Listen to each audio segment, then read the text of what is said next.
Dari Al-Ahzab 28-33 ini jadi jelas bahwa Ahlul Bait itu pertama adalah orang rumah Nabi.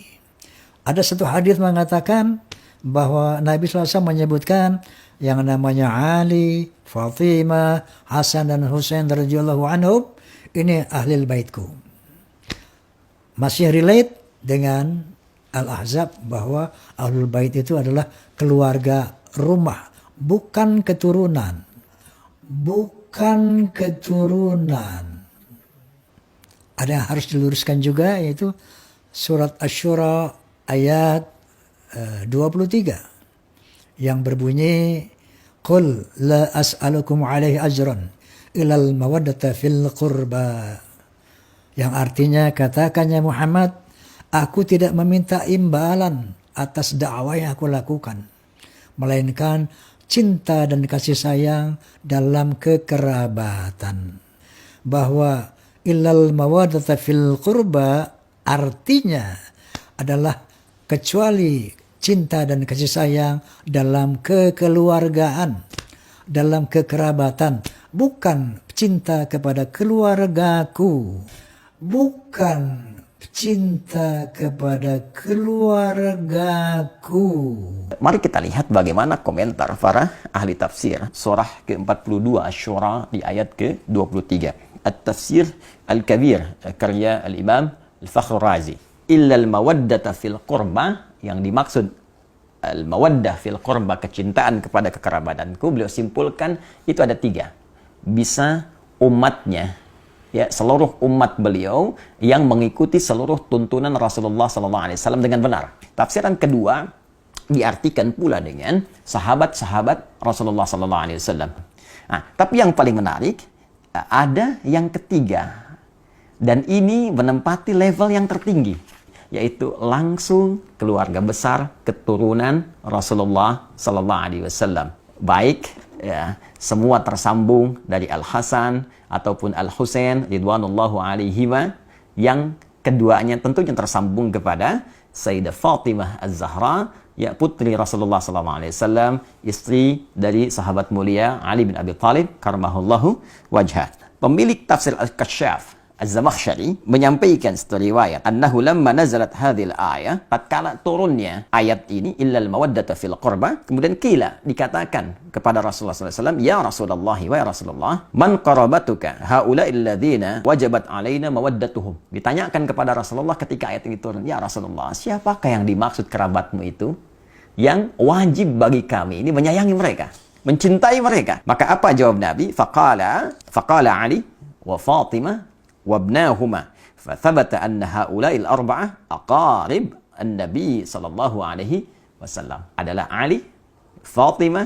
dan putra dari keduanya, dan tentunya ini mencakup keturunan-keturunan dari mereka. Maka Al-Imam Fakhr Razi, ya, mengomentari kalimat riwayat tadi, mengatakan maka dengan tetapnya keterangan ini, mereka keturunan Nabi langsung dari Ali, Fatimah, Al-Hasan, Al-Husain, ini harus menempati porsi tertinggi dari nilai kasih, cinta, perhatian, tak boleh disakiti, dari 3 golongan yang tadi disebutkan. Bahkan Imam Fakhr Razi langsung mengomentari, bahkan ini kita bisa dapati beberapa petunjuk, kata beliau. Di antara petunjuknya, la syakka anna Nabiya sallallahu alaihi wasallam kana yuhibbu Fatimah alaihi salam, qala sallallahu alaihi wasallam, Fatimatu bid'atu minni, ya, Fatimah tu bid'atun minni yu'dhini ma yu'dhiha. Fatimah itu belahan diriku, belahan jiwaku. Maka siapa yang menyakitinya, dia telah menyakitiku. Siapa yang menyakitinya, dia telah menyakitiku.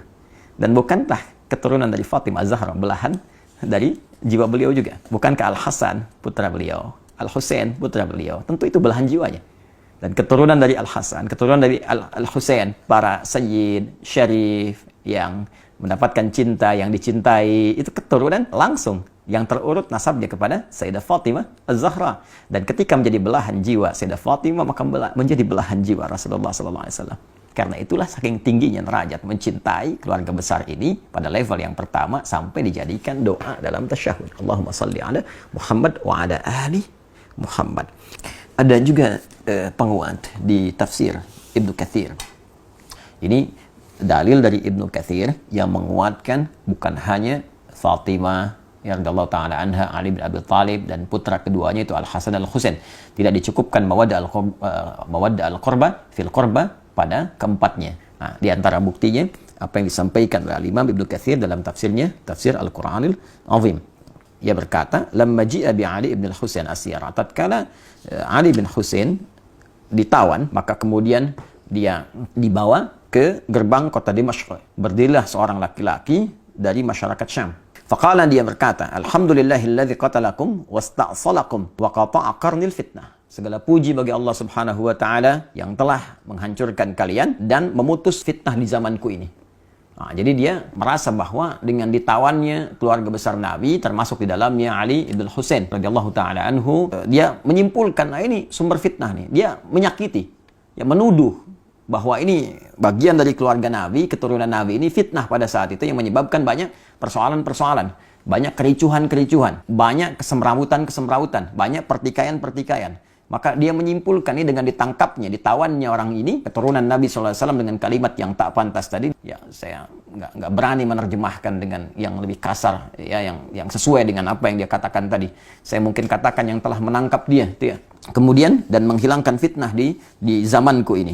Faqala lahu Ali bin Husain. Maka Ali bin Husain berkata, "Kamu ini baca Quran nggak?" Laki-laki itu berkata, menjawab, "Na'am, ya." "Aqra'ta al Hamim?" Apa engkau pernah membaca tentang surat di dalamnya ada keluarga besar Hamim? Qala qara'tul Quran. Dia menjawab, "Aku membaca Al-Quran, walam aqra' al Hamim." Tapi aku nggak pernah baca al Hamim. Ada keluarga di situ yang diutamakan. Siapa keluarga itu? Maka dijawab oleh Ali bin Husain, "Qala ma qara'ta." Apakah engkau enggak baca? Di ayat 23 tadi, "Qul la as'alukum 'alaihi ajran illa al-mawaddata fil qurba." Katakan Muhammad SAW, aku tidak meminta kepada kalian satu upah pun, satu materi pun kecuali rasa cinta, rasa hormat kepada keluarga keturunan Rasulullah SAW. Qala, maka orang itu berkata, apakah kalian itu termasuk golongan mereka, keluarga Nabi SAW? Qala, na'am. Maka Ali bin Husain berkata, ya, kami termasuk golongan itu. Maka setelah mengetahui itu dia terdiam dan tidak banyak berkomentar lagi dan mengoreksi dirinya sehingga dia menyadari kesalahan-kesalahan yang dimaksudkan. Maka dijawablah kemudian oleh Amr bin Shu'aib, yang dimaksud di ayat ini spesifik, maksudnya adalah kerabat Nabi Sallallahu Alaihi Wasallam. Jadi bila kita punya keluarga saja kita jaga, kita sayangi, maka demikian Rasulullah menjaga, menyayangi keluarga besarnya, termasuk keturunan-keturunannya. Karena itulah di dalam bahasa Arab, orang yang dicintai disebut dengan mahbubun. Orang yang mencintai disebut dengan muhibbun. Kalau kita ingin satukan keduanya, mencintai dan dicintai, maka kalimatnya berubah menjadi habibun. Habib, orang yang dicintai, ya, orang yang sekaligus mencintai. Maka seringkali keturunan-keturunan Rasulullah itu disebut dengan habib, untuk memberikan kesan bahwa keturunan-keturunan Nabi mesti menjaga nilai mawaddah yang diturunkan langsung oleh Rasulullah dengan banyak melahirkan cinta kasih pada sesama, baik dalam bentuk amar ma'ruf ataupun nahi mungkar. Dan saat yang bersamaan ada isyarat kepada kita untuk mencintai mereka, tidak menyakiti mereka, karena menyakiti mereka juga menyakiti langsung kepada Rasulullah SAW. Dengan ini saya bermohon kepada Allah, semoga Allah senantiasa memuliakan kita semua, memuliakan sahabat-sahabat Nabi, dan terkhusus memuliakan, mencintai, dan menjaga seluruh keluarga besar Rasulullah SAW sampai dengan keturunannya di masa kini ataupun di masa yang akan datang. Saya pun memohon maaf jika dalam setiap tutur perilaku ada tindakan-tindakan yang boleh jadi menyakiti keluarga besar Rasulullah SAW, dan semoga maaf Anda, kasih sayang Anda menjadikan peluang yang terbuka bagi saya untuk berjumpa dengan Rasulullah SAW dalam keadaan yang gembira bersama Anda semua dalam naungan ridha Allah Subhanahu wa Ta'ala.